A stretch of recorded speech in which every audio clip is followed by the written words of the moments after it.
Alright, we're moving right along in the mitten. You can see I have this nice column of increases going out right next to this marker.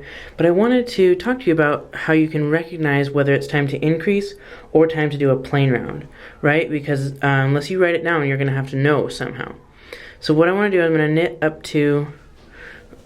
to the marker, and basically I need to see if this is going to be a plain round where I need to increase or not. So let's take a look at this. This right here, this tiny twisted stitch, is the telltale sign of a make one. Because remember, we picked up that ladder and twisted it and knitted into it. So here's the stitch that we made when we did the make one. This is just the telltale sign. So this is a make one right now. It's just on the needle. So now, that was basically the last round we did, was a make one, because there it is. Not this one, but this one right here. So we know that it's time to knit it because we need to have a plain round in between, right? So there's our telltale sign. There's the make one right there, the loop that we made when we added a stitch, and then here's our plain knitting that we just did. All right, so we're gonna keep moving on, and next time we come to it, we're gonna see that it's time to do a make one again.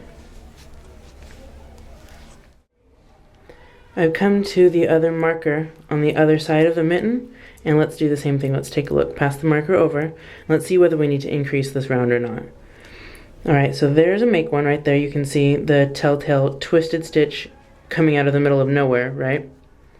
So if that's the telltale sign, here's the make one itself, which means we just did the last round, we just did a make one, which makes sense. It's the same as on the other side. So it's time to keep knitting. And next time we come around, it'll be time to increase once again.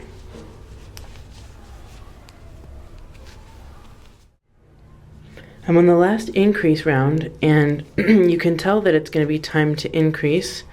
Let's see.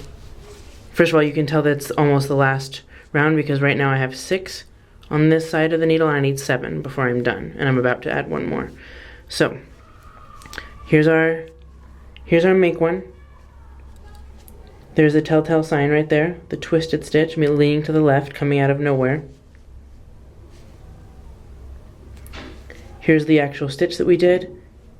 The next one is the plain knit stitch that we did. So the last round we did was plain, which means we want to knit up to the marker and do another make one.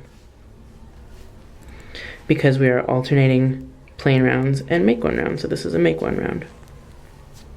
Oops. And if you want to look back at what we just did, telltale sign, make one, plain one, and then this stitch is on our make one round. See, because we just did a make one. So perfect. Make one, plain, make one. It's exactly what we want. Okay. So let's pass that over. We're going to do the same thing on the other mitten and increase when we get to the marker on the other side as well. And you should have 13 stitches on the thumb side. You should have 13 stitches here between the 2 markers once you increase right here. Let's see, right now I have 7 on this side and 5, so I'll have 6 right here, and I'll be ready to start the thumb to save the stitches for the thumb.